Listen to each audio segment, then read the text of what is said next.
Today we're going to be looking at the Sermon on the Mount, which is found in chapter 5 of the book of Matthew. We will begin in chapter 4 in a moment, so please turn there. Matthew chapter 4, towards the end of the chapter.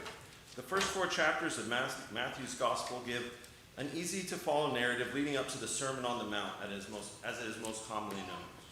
He threads his narrative through the birth of Jesus, John the Baptist's role, the baptism of Jesus, and the temptation of Jesus in the desert.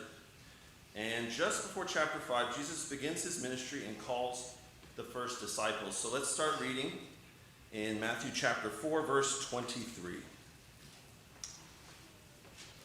Jesus was going through all Galilee, teaching in their synagogues and proclaiming the gospel of the kingdom and healing every kind of disease and every kind of sickness among the people. The news about him spread throughout all Syria, and they brought to him all who were ill, those suffering with various diseases and pains, demoniacs, epileptics, paralytics, and he healed them. Large crowds followed him from Galilee and the Decapolis and Jerusalem and Judea and from beyond the Jordan. So we can see here in his short ministry so far that Jesus is gaining popularity and the people are responding to him. He's healing diseases. The crowds are descending on him, and it's time to give them more than just the physical medicine and healing that he's been giving so far. It's time to really change their lives. And subsequently, he's going to change the lives of many, many people in the future who will hear this. And like the sermon that I'm giving you today, based on these, which we would have seen on the lesson, Lessons from the Mount is the name of this. And I'm pulling all these lessons from the Sermon on the Mount that he's about to give them on this mountain after he's just done this. So the sermon Jesus gave on the mountain is divided into 3 main sections. It starts in chapter 5 with the Beatitudes and discipleship. That's 5, 1 through 16. Then he goes into the fulfillment of the law and ethical teachings. That closes out chapter 5. And then chapters 6 and 7 are religious practices and life in the kingdom. So my sermon today is not going to be an exhaustive overview of Christ's sermon. I plan to pull one main lesson from each of these sections. So if you haven't read this in a while, the Sermon on the Mount is highly recommended. I've read a lot of the Bible, but as I get older, you find different things that kind of affect you differently as you read them. So I do recommend taking time to get re-familiar with the entire work. So in the first section of chapter 5, we're going to look for a lesson here. Jesus began teaching with a list called the Beatitudes.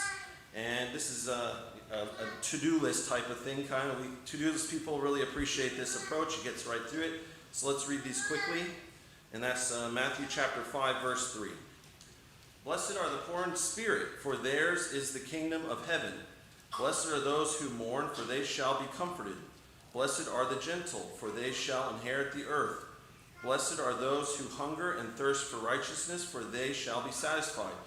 Blessed are the merciful, for they shall receive mercy. Blessed are the pure in heart, for they shall see God. Blessed are the peacemakers, for they shall be called sons of God. And then in verse 10, he kind of goes back to the kingdom of heaven idea, and he says, Blessed are those who have been persecuted for the sake of righteousness, for theirs is the kingdom of heaven. And blessed are you when people insult you and persecute you and falsely say all kinds of evil against you because of me. Jesus is using the term blessed to mean someone who has favor in God's eyes and is living in his will. He wants us to be peacemakers. He wants us to be gentle and pure in heart. These things don't always come naturally to us. But if we look at the rewards from these actions, being comforted, being satisfied, seeing God, and living in his kingdom, the kingdom of heaven, these are huge rewards. These rewards can help us today. They'll help us throughout our life, through our walk, our Christian walk, and they are eternal, and we will be, verse 9, sons of God. So, our first lesson in the Lessons on the Mount that I've pulled out of them anyway, is to be the blessed. These opening teachings in his sermon demonstrate to us our complete dependence on him for all of these things. He contrasts the difference between what we have in the world and what we could have if we were to live as blessed people. In verse 12, he closes out the section on the Beatitudes with the following. That's verse 12. Rejoice and be glad, for your reward in heaven is great. How often do we need to hear those words, rejoice and be glad? Just saying those words makes you feel a little something, especially after a week we've had with disaster relief and seeing people's homes wiped away and dear brother Randall passing away. It can affect you, and so rejoice and be glad really makes you feel something. We will mourn when we see loved ones pass before us in this life. There will be times when we need to be gentle and we need to show strength, but that strength should be under control. And we should also hunger and thirst for righteousness. But living in this society is not always easy, and it is ready to make us unrighteous. Times of persecution may be before us. We will run into conflict, and we need to be a peacekeeper. So that goes on and on. So rejoice and be glad. Jesus knew that his times were coming when he was teaching to them on the hill. Yet he had just resisted the devil in the wilderness, and he tells them that. He says that to them, rejoice and be glad, knowing what was before him. If we manage to get these actions in line with God's will, what does Jesus say will naturally happen? Look at verse 13 and 14. We will be the salt of the earth and cities set on hills. Salt and light, two timeless examples that no matter the culture, no matter the culture, we will be able to understand and relate to those two ideas. So the first lesson from the first section of the Sermon on the Mount is to be the blessed. Be the person that Jesus is talking about here. Experience these blessings and live according to God's will. So the second section, the end of chapter 15, he briefly mentions that he came to fulfill the law, and then he provides some teaching about going deeper in life. You may remember these verses as we kind of go over here. He covers 6 important laws from the Old Testament, and he expounds on them. And these are anger, adultery, divorce, vows, retaliation, and loving our enemies. Well, these aren't very common. We don't have to worry about these, do we? We don't ever have problems with any of that list. For each of these sections, he starts with, you have heard it was said, and then he gives them something to work on. He says, but I say to you, so forth.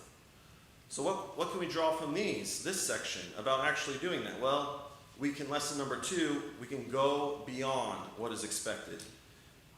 We are excellent at looking at something and going, yep, finished that. No, I've got that under control. Nailed it. No problems here. Let's move along. Move along. Nothing to see, people. But we won't go into each individual section here, but Jesus is saying that there's always room for more. So you have murder, he says. You don't murder. But Jesus says, do not get angry. He takes it to something to go beyond.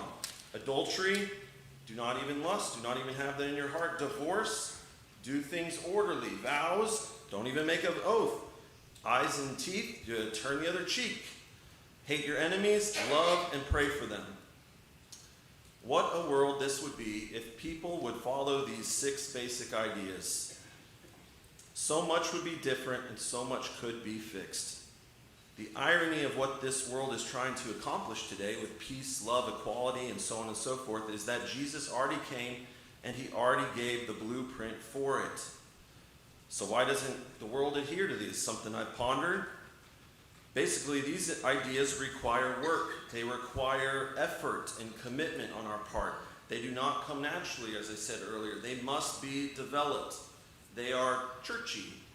The only thing people want to develop these days is our resistance to these ideas. Christians must be willing to go beyond, and look what it says in verse 20. Matthew 5:20, I believe. For I say to you that unless your righteousness surpasses that of the scribes and the Pharisees, you will not enter the kingdom of heaven. The Pharisees and the scribes and everyday people are not striving for these things. They are just striving to get ahead in life. They are striving to succeed, and some of them are just trying to get through their day.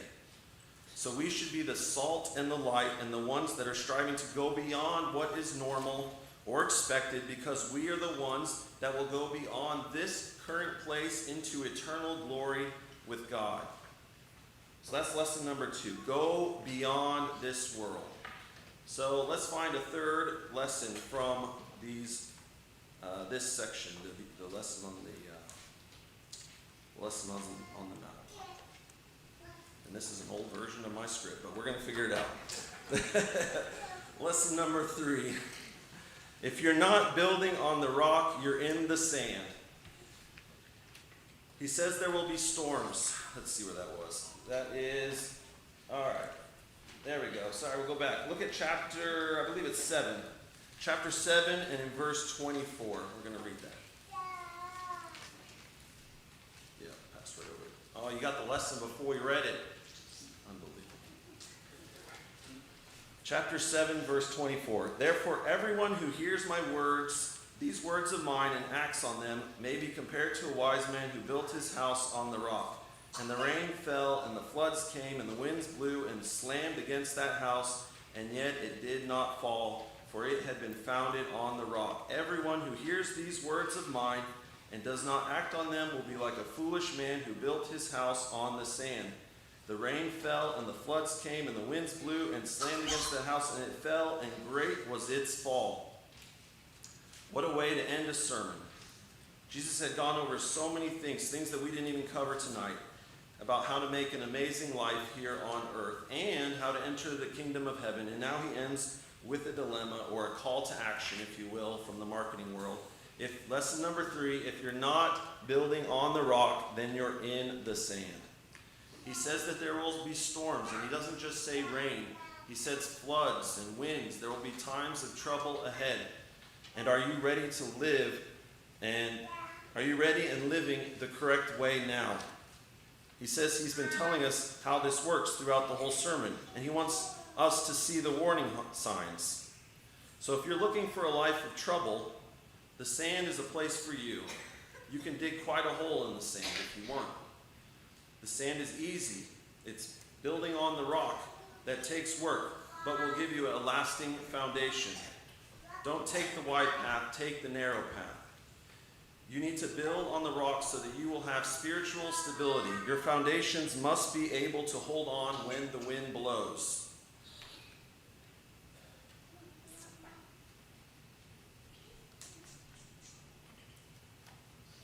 So if we look at, I'll just read though, James chapter 1, verse 2. James, he got it. He said, prove yourself doers of the word and not merely hearers who delude themselves. And then Paul also got it. He understood it. He said in 1 Corinthians 3:10, verse 11, according to the grace of God which was given to me, like a wise master builder, I laid a foundation and another is building on it. But each man must be careful how he builds on it. For no man can lay a foundation other than the one which is laid, which is Jesus Christ. So, James had it, Paul had it. Do you have it? Do you have the foundation that you can build your life on? Can you act on the words of Jesus and lay the foundation in your life? Do you already have a strong foundation? Do you need to make it stronger? Do you need to fix up, make repairs to that foundation? Well, the fields are white for harvest. If your foundation needs repair, we're here to help you with that. Please come forward as we stand and as we sing.